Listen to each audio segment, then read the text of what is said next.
Hi friends, Shayla here. So it's time for another Netgalley manga reading vlog. I've got about 8 titles to read for this vlog, so we're gonna go through them. So first up we have Orient by Shinobu Otaka. This is volume 1. It's a new series. This is the same creator who did Magi, if you're familiar with Magi. But next we have Yona volume 28. Y'all know I'm just dying to read it. We've got Mermaid Saga Collector's Edition Volume 2, which will finish up the series. I have read the first one and really enjoyed it, so I'm looking forward to the second installment. Then we have Komi Can't Communicate Volume 11. Again, super excited about that. We have Shortcake Cake Volume 11, which the series is almost finished. I'm very much looking forward to how this is going to resolve. We've got another start to a new series, which is Beast Complex Volume 1, it takes place in the same world as Beastars. I'm really excited about that. Then I've got Blue Flag Volume 6 by Kaito. I continue to really love this series, so I will take all the Blue Flag I can get. I have Snow White with the Red Hair Volume 12, which again, super excited. And then last but not least, we have Fly Me to the Moon Volume 4. We've got a good bunch of things. I have already read Orient Volume 1, so let's hurry and talk about that. So in Orient, we've got 2 boys who essentially grew up together. One kind of wasted away their life in one way and one wasted it away in another. As boys, they wanted to become, I believe it's called the Bijou? I can't remember, but basically they wanted to rebel against the demon gods that are currently ruling their country. And there's a 5-year time skip. And then we see how both of them have kind of evolved and grown in their own ways and come into what they really want to be. And it's fantastic. If you like fantasy shoujo, shonen, sorry. If you like a good fantasy shonen or you liked Magi, you'll definitely enjoy this one. The art was great. And again, I honestly think it's a good time. I didn't get along with Magi very well. It was a lot more fan service-y. This one doesn't have that element to it, so I really am enjoying it for that.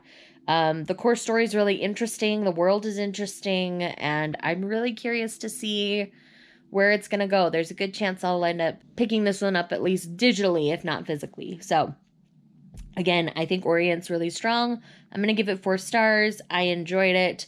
Let's dive into the next one. Y'all, Yona Volume 28 was there's only so much I can say because we're 28 volumes into a political fantasy series, but the political maneuverings that happened in this particular volume were insane. Like, we're spending time with the Fire Tribe, obviously, and somebody contacted someone they shouldn't have, and that's causing problems. And my Happy Hungry Bunch are still the Happy Hungry Bunch, and I love them. And Yona and Hawk keep getting closer and talking more, and yay, all things happiness here. So it's so good. I'm like dying to get my hands on volume 29 because of what's going right now.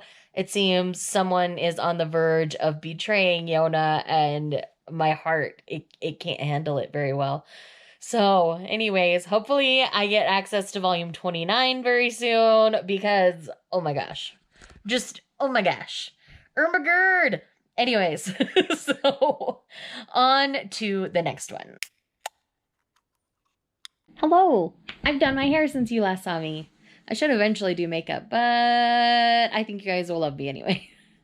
So I did just finish Shortcake Cake Volume 11, which is the penultimate volume. There is only one more, and I adored it. Like, there has been some drama building, and it finally came to a resolution, and we got, like, resolution on couplings, and it was glorious. I love it so much. This series has really been a journey, a fantastic one at that, and it was an unexpected love for me. So I am really looking forward to the final volume now. Volume 11 is fantastic. I still highly recommend the series, and though there's some ups and downs emotionally throughout it, it is still solid and really, really good. So I'm definitely excited for the final volume and looking forward to it. So I think I repeated myself like 3 times, so I don't know how long that clip will be for you. But anyhow, I am going to move on to the next one now. All right, so I just read volume 4 of Fly Me to the Moon. I continue to really enjoy the series. I think it's adorable. I think the anime really did the manga justice. I think the manga is really well done, and the anime was super cute as well. So, yes, I'm just thoroughly enjoying my journey with it. My husband and I watched the anime together, and we both laughed and really enjoyed it. So, I think this is kind of more of an all ages title rather than just like for guys or for girls.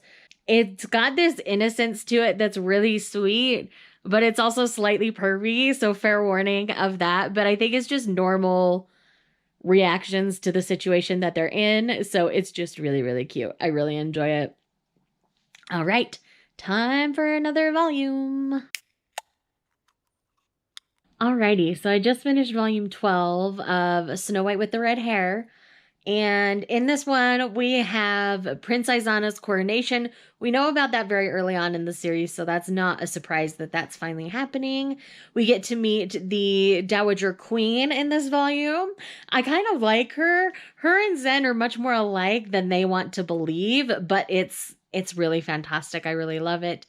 It seems that Prince Izana's brought his potential bride to the palace now. There's some things shifting in the background. I don't want to say too much because I don't want to spoil too much, but I continue to really love the relationship between Zen and Shirayuki.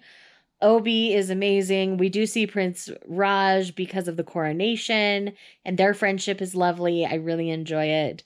And I just continue to really enjoy and love this series. It is one that though I loved the anime a whole lot, I feel like the story beyond the anime is even better than what we get. I don't think we'll ever get more of the anime, honestly. Like, they've given it a very, like, final end. But I really love how the story has continued, and I'm really looking forward to the next part of the story. The way things end in volume 12, I'm just like, oh, where's volume 13? I need it.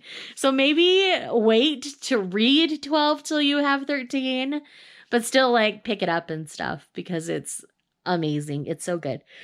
Just don't read the last chapter till you have volume 13 in your possession because, man, that last chapter, like, come on now. Come on now. Okay. I just finished volume 6 of Blue Flag, and my freaking heart. Oh my gosh. So, something that has been alluded to and we've been leading up towards for a long time happens in this volume, and we don't get a solid resolution on it. So I'm really anxious to get volume 7.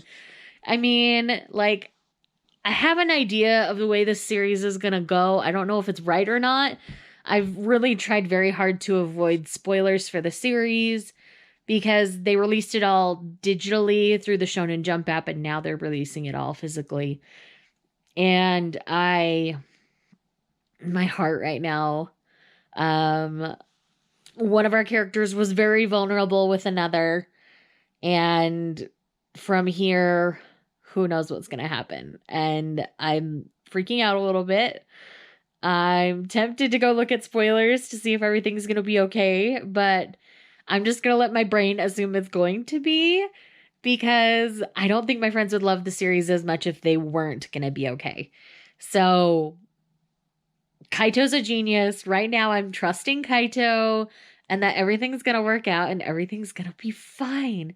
But just know that I'm having a moment. I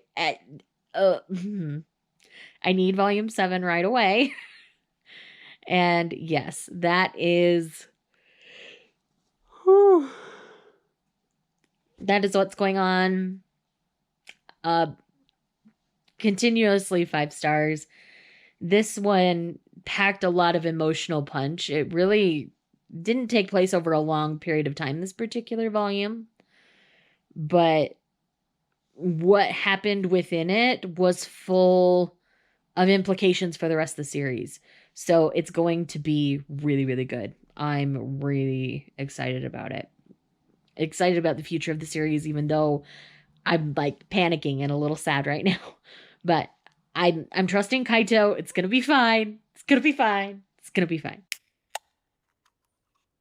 All right, so I just finished up Komi Can't Communicate Volume 11. So from here, Komi made a new friend in this volume, which we always love to see. But there's some major, like, progression for Komi and Tadano for me. Like, they're spending more time together. She's starting to get more comfortable with him. She's talking with him more. There's this point where it rains and she like spins around to show off her new umbrella, being all cute. And then she gets embarrassed and runs away. And of course, Tadano's like, what the crap just happened? And they're so cute. To me, that's much more how like high school love and crushes really works. At least where I grew up, that's how it worked for us. So it's cute. I really like it.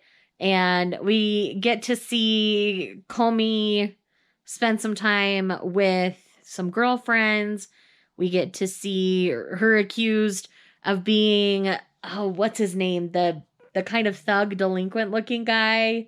And it's just a really, really fun volume. If you've not tried Komi Can't Communicate, there's a couple volumes, like volumes 4 and 5 are a little rough. But once you get past those ones, because they focus more solely on Komi, the Komi and Tadano stuff like goes to the background for a minute while she focuses on making a lot of new friends there. But once that's kind of established, we get more time with Tadano, and I love them. I ship them forever. They're adorable. I love them. And it's really, really good. We've just reached the summer season again, so... Anyways, it's a lot of fun. I'm really enjoying it. And yes, on to the next one.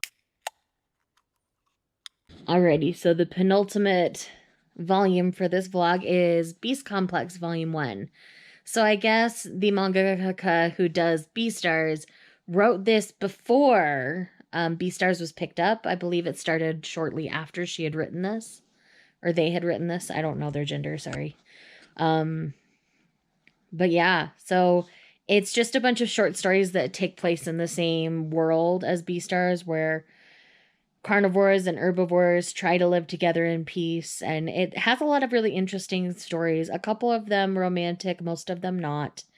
Most of them are like workplace things or like just friendship things. And it was really interesting. I really enjoyed it.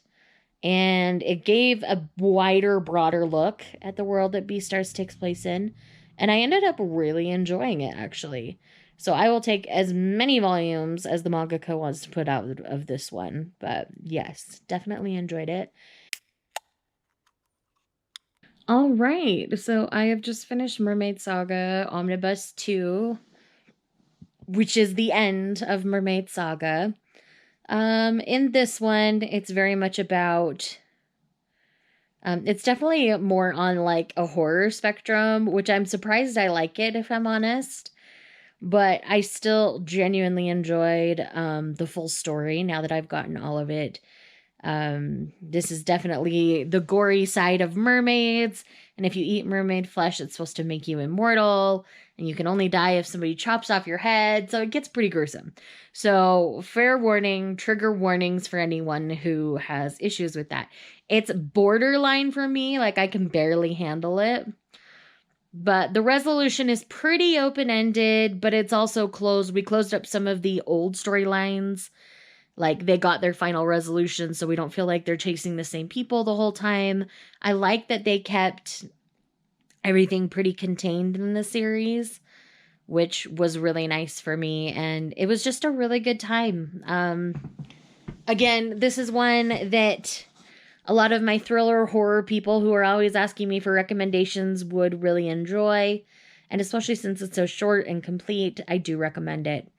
So thank you guys for watching this video. Those are all of my thoughts on those 9 volumes. I think I said 8 in the beginning, but there were 9.